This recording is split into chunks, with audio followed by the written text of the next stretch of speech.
guyyaa addaadha guyyaan irraa. Inni jalqaba harree guyyaa mucaan koo dhalatti ji'a ja'affaashiidha. Kan biraa immoo maqaa isheetiin guyyaatti biraandii mataa keenyaa banne yookiin hojii eegalleedha. Kanaaf latta guyyaa addaadha isiniin jechuun barbaada. Waan oftaniif immoo guddaa galatuma. Amma nyaata nyaannee itti deebina.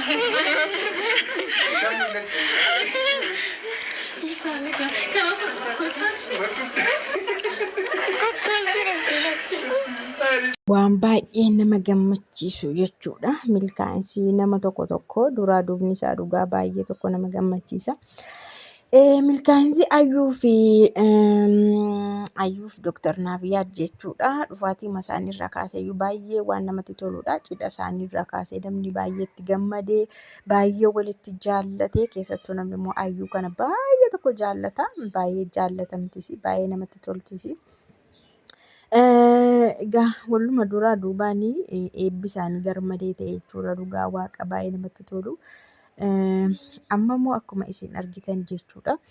Maqaa mucaa isaaniitiin tokkoffaa mucaa isaanii erga dhalatte ji'a ja'affaa kabajan jechuudha. Lammaffaa irratti immoo biraandii maqaa mucaa isaaniitiin mana uffataatidha kan isaan banatanii jechuudha. Baay'ee tokko namatti tola. Ayyuun ni tattaafattuudha. Yoo hin ilaaltus ta'e durattumayyuu tattaafattuu mucaati. Diraamaa garaagaraa keessa iyyuu hojjetaa turte. Yeruma dura jechuudha viidiyoon ishee jira yuutuubiirra. Ammas immoo erga dhufte immoo onlaayinii shooppingii illee ni dalagaa turte uffatoota Ameerikaarraa inni fidan sun maqaansaa achirraa jechuudha. Fiddee onlaayiniidhaan namaaf daddabarsaa turte jechuudha. Laayifii irratti argitanitti yoo ta'e. Amma immoo guddattee jechuudha. Onlaayiniirraa gara qaamaattiin banattee gadi baatee jirti jechuudha. Dhugaa dubbachuudha baay'ee tokko namatti tola. Shamarran keenya akkanatti osoo hundi keenya akkanatti milkoofnee dhugaa heeruman hin hafani sila. Itoo akkanatti bakka milkaa'ina bareedaa waliigaltee baay'ee kun waliigalteen isaanii baay'ee cimaadha. Wal jaallatu.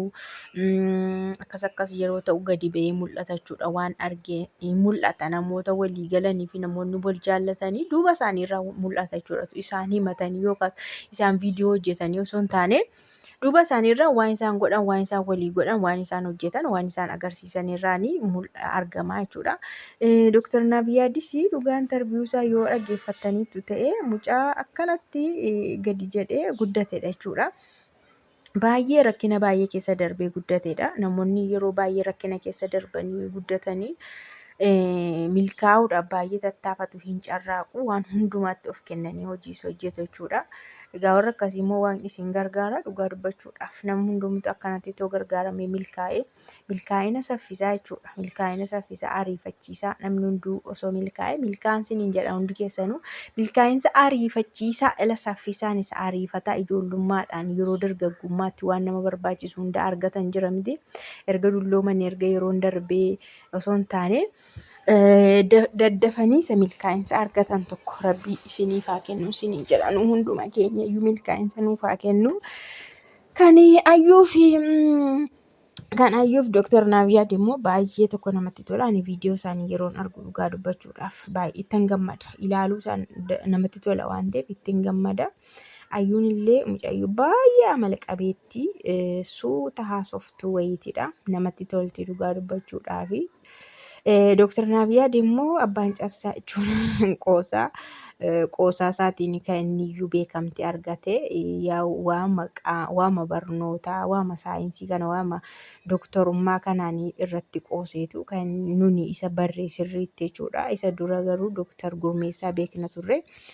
Egaanis baay'ee nama haasa'u nama qoosudha. Namoonni haasa'an namoonni qoosan immoo yeroo baay'ee namatti tolu jechuudha. Namatti tolu iyyuuti dafanii siin aaranii warri qoosan haasa'an kuni. Innaa hordoftootaaf kabajamtoota kiyyaa yaa ijoollee madaamii mana madaamii jirtanii rabbi akkanatti dafee sinaa milkeessu bakka namuma fataa siin godhu jaarsa bakka milkaa'aasaa wayii kan milkaa'ee isiniin illee isin milkeessu, kan ofii milkaa'ee kan isiniin gadi baasee hojii isin hojjechiisu, kan ofii milkaa'ee bakka waan isin feetan hiriyaa keessanii isin qixxeessee akka barbaadan isin jiraachisu wayii jaarsa wayii isiniif haa kennu. Waaqayyo isin haa milkeessisu, isin aara isin haa galfachiisu. Dhugaa dubbachuudhaaf gaa'ela jechuun bakka itti aara galfatanidha, bakka itti boqotanidha. Kan ofii waan ta'eef bakka itti bakka jireenya kee jiraattudha. Garuu hundaaf immoo hin milkaa'u. Hundaaf hin milkaa'u isiniin jedha. Isiniif immoo isin haa milkeessu. Ani isin eebbisuun dhufe bar isin eebbisuun. Innaa tsooma kanaanii kadhannaa keessan du'aa keessan godhadhaa. Raamadaanni kun waan feetan waan kadhattan isiniif haa kennamu. Akkasuma ijoollee Ortodoksii illee tsoomaa jirtu. Isiniifis waan kadhattan waan barbaaddan olii isiniif haa kennamu. Waan itti aara galfattan tokko aara galfii wayii iddootti boqottanii dadhabdanii galtanii nama harka isin qabee aara isin galfachiisee isin bashannansiisee waan barbaaddan tokko iddootti argattan waan isiniif haa kennu isiniin jedha. Gammachuu namaatti yeroo gammadanii gammachuu namaa sana keessaa gammachuu argatta. Bakka waan gaggaarii namaa keessaa yoo gammaddee fi atillee numa gammadda jechuudha. Namaaf yeroo gammadanii gammachuu argatu. Gammachuu akka ajaa'ibaa argatta jechuudha. Innaa Dooktar Naafiyaadii fi Ayyuun immoo baga gammadanii irratti kabajamaa, irratti horaa ammasii, irratti umurii dheeraa jiraadhaa.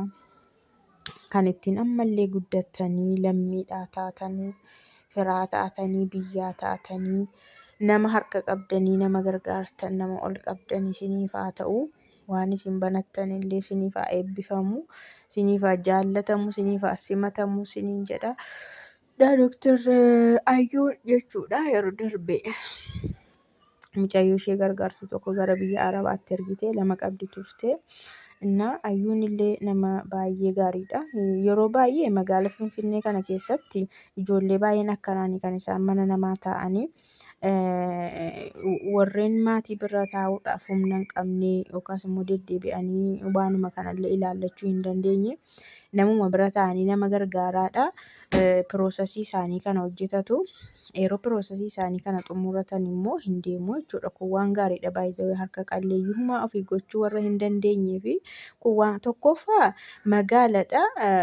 Fakkeenyaaf jireenyi mana Ayyuufaa kun waan mana madaamitii gadi miti yoo isaa ol ta'e malee. Isaa ol jiru mana madaamitii ol yoo ta'e kan jireenya isiniin jedha. Jireenya mana madaamitii ol yoo ta'e malee kan mana madaamitii gadi miti. Waan hundumtuu guutuudha jechuudha. Waan hunda bakka waan kamiitii kaasee pirootokooliidha. Tokkoffaa mana sana keessa hojjechuun isheedhaaf advaanteejiidha. Sababni isaa hojii bartii ilaalii, siliindarii kan wanti fayyadamuu danda'u, kan elektiriikii fayyadamuu danda'u, bakka gaazii sana jechuudha. Gaazii sana fayyadamuudha. Isuma ibsanii dhaamsuunsaayyuu baruudha. Gassaalaan jira, maashiniin uffataa jira, uffata miiccanii baasu, maal gosa gosaan adda baaftee adii uffata kalarii qabu, uffata ijoollee kan jaartii kan jaarsaa abbaa mana abbaa adda miiccu kana baruunu dhugaa waaqa mana barumsa ajaa'ibaati. Magaalaa Finfinnee keessa sanuu warra sadarkaa akkasiirra jiran keessa shamarran hojjetanii gara biyya Arabaa deeman, biyya Arabaa gaafa deeman homti tokko isaaniitti hin ulfaatu. Arganiiru gassaalaa sitti arganiiru, miiccaniiru.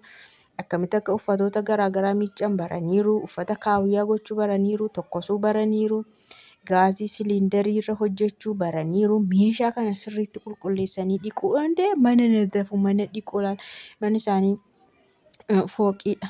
Dhiquu kana baranii qulqulleessuu baranii meeshaa rattabuu baranii uffata duulaa rattabuu baraniiru. Kanaafiyyuu baay'ee tokko namatti tola. Shamarran durboonni warra akkas mana akkasii jiraatanii deemanii dhugaa ittiin ulfaatu. Innaa Ayyuun baay'ee nama gaariidha isiniin jechuu barbaade. Akkanatti gadillee hin qabne isteeppiitti aanutti bakka. Isteeppiitti aanutti illee akka sanaan kennaa kennitee fi boorsee geggeessitee dhuguma mucattiin baay'ee gara laaftuu waan taateef iyyuu qajeelummaa yaaddi waan ta'eef namaaf ol yaaddi ilaala.